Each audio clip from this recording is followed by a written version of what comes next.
একটা মেয়ে যখন তার বাবার বাড়ি ছেড়ে শ্বশুর বাড়ি চলে আসে তখন শ্বশুর বাড়ির লোকেরা বলে কি কি নিয়ে এসেছে, কিন্তু এই কথা বলে না যে কি কি ছেড়ে এসেছে।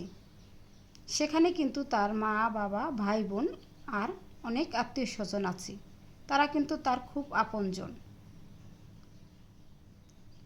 এর চাইতে দুঃখের বিষয় একটা মেয়ের আর হতেই পারে না। আর এই দুঃখটা অবসান অবশ্যই ঘটে যদি তার শ্বশুরবাড়ির লোকজন আর তার বর তাকে বুঝে, তাকে আপন করে মেনে নেয়। অবশ্য সব মেয়েদের কপালে এরকম জুটে না। আসসালামু আলাইকুম, সবাই কেমন আছেন? আশা করি ভালো আছেন। এদিকে আমরাও ভালো আছি আলহামদুলিল্লাহ। আমি সাথে আক্তার দুহার থেকে বলছি।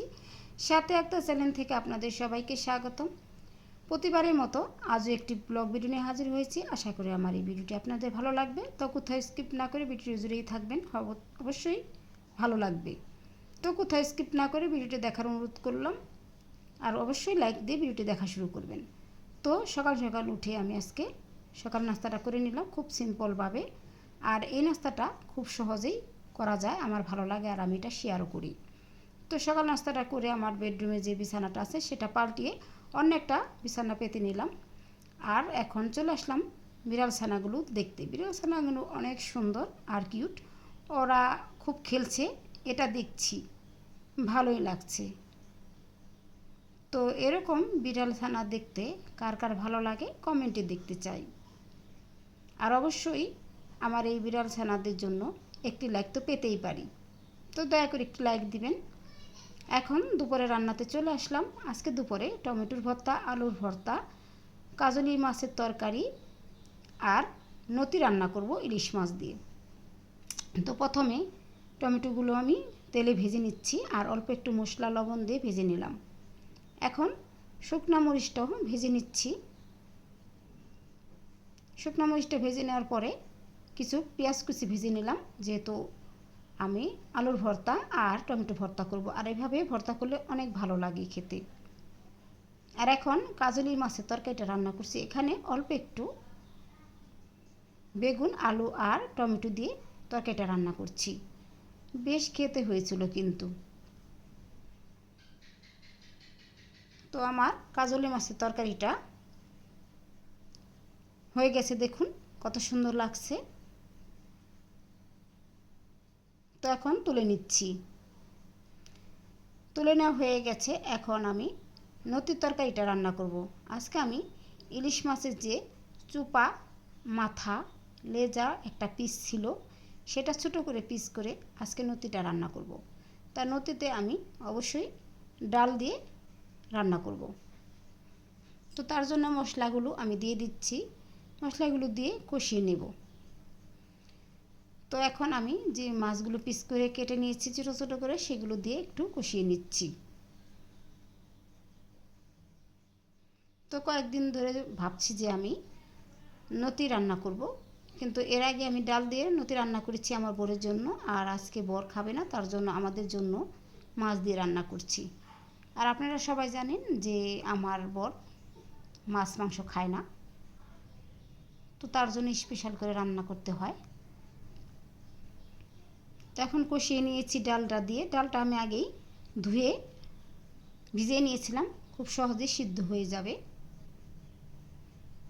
এখানে আপনারা শুধু ইলিশ মাছ দিয়ে নতিটা রান্না করে খেতে পারেন, বা ডাল দিয়েও খেতে পারেন, আবার সর্ষে দিয়েও খেতে পারেন। তো আমি ডাল আর ইলিশ মাছ নতি দিয়েই রান্না করছি। তো অনেকটাই আমার হয়ে গেছে। আর লতিগুলো আমি অল্প একটু সেদ্ধ করে নিয়েছি রান্নার সুবিধার জন্য।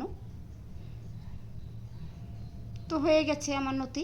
এখন আমি আলুর ভর্তাটা বানাবো। আলুগুলো আগে আমি মেখে নিয়েছিলাম নরম করে। এখন শুকনো মরিচটা ভেঙে আলুটা মেখে নিচ্ছি। আলুর ভর্তা আমার হয়ে গেছে, দেখুন খুব মজা হয়েছিল এভাবে ভর্তা তৈরি করলে। আর নতিটাও হয়ে গেছে দেখুন। তো আমার রান্নাবান্নাও হয়ে গেছে। এখন আমি আমার যে চুলাতে রান্না করেছি সেই চুলাটা গরম অবস্থায় ধুয়ে নিচ্ছি, তাহলে ভালোভাবে পরিষ্কার হবে। আর তাছাড়া রান্নার আগে, রান্নার পরে আমার চুলাটা না মুছলে ভালো লাগে না, রান্নাটা সম্পূর্ণ লাগে না। রান্নার আগেও আমি ভালো করে মুছে তারপরে আমি রান্না করতে চলে আসি। এখন আমি চুলাটা সুন্দর করে পরিষ্কার করে নিয়েছি, পুরো কিচেন রুমটাই পরিষ্কার করে নিয়েছি। তো একটু শেয়ার করে দিচ্ছি, দেখুন কত সুন্দর চকচক করছে। তো এই পর্যন্ত সবাই এসেছেন, একটা লাইক দিতে ভুলে গেছেন, দয়া করে একটি লাইক দিবেন। আর এখন ফাইনাল লুকটা দেখিয়ে দিচ্ছে রান্না বান্নার। আর এখন দেখুন, এই তো আমি আমার ছোটো ছেলের জন্য ডিম ভুনা করে নিয়েছি। এখানে আলু দিয়ে পেঁয়াজ দিয়ে ডিমটা রান্না করেছি, কাজলি মাছের তরকারিটা রান্না করেছি, নতি রান্না করেছি, আর আলুর ভর্তা, টমেটোর ভর্তাটা বানিয়েছি, ঠিক চাটনির মতো হয়েছে, খুব মজা হয়েছিল। কিন্তু সবাই খাওয়া দাওয়া শেষ করে নিয়েছি। খাওয়া দাওয়া শেষ করার পরে দুপুরে কিছু কাপড় চোপড় ছিল ছাদে, সেগুলো নিয়ে আসলাম। এনে কাপড় চোপড়গুলো ভাঁজ করে নিয়েছি, আর জায়গা মতো সবগুলো গুছিয়ে নিয়েছি। আসলে এই কাজগুলো প্রতিদিন বিকালেই করতে হয়, আর বেশিরভাগ সময় আমি বিকেলে করি খাওয়া দাওয়ার পরে। তো সবগুলো জায়গা মতো রেখে দিলাম। দিয়ে এখন আমি কিছু আম ছিল, সেই আমগুলো একটু শুকিয়ে নিয়েছি রোদে, আর এখন আচার বানাবো। তো সরষের পেস্টটা আর পাঁচফোড়নের প্যাকেট দিয়ে আজকে আচারটা বানাবো। তো এখানে সরষের তেল দিয়েছি, দিয়ে আর কিছুটা পাঁচফোড়ন দিয়েছি, আর এখন দিয়ে দিয়েছি সরষের পেস্ট, চিনি। ভালো করে নেড়ে চেড়ে এই আচারটা তৈরি করব। আর আমের খোসাটা আমি ছিলে নিয়েছি, আর এখন এরকম হয়েছে দেখুন। এখানে 10 কেজি আম ছিলে অল্প কিছু হয়েছে। আর এখন লাল মরিচের গুঁড়াটাও দিয়ে দিলাম একটু সুন্দরের জন্য আর ঝালের জন্য।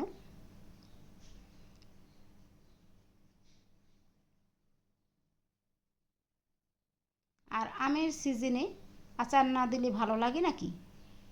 আচারটা রাখলে খিচুড়ির সাথে খাওয়া যায়, আর এমনিও খাওয়া যায়। এখন যে পাঁচফোড়ন এনেছি প্যাকেটটা, সেখান থেকে বেশ কিছুটা পাঁচফোড়ন ভেজে নিচ্ছি। বাসায় আপনারা শুকনো মশলা দিয়েও এই পাঁচফোড়ন বানাতে পারেন। তো এগুলো আমি হালকা মিহি করে নিয়েছি, এখন দিয়ে দিলাম। তো আচারটা আমি বানিয়ে নিলাম। সবাই আমার আচার দেখে কমেন্ট করবেন কার কার খেতে মন চাইছে।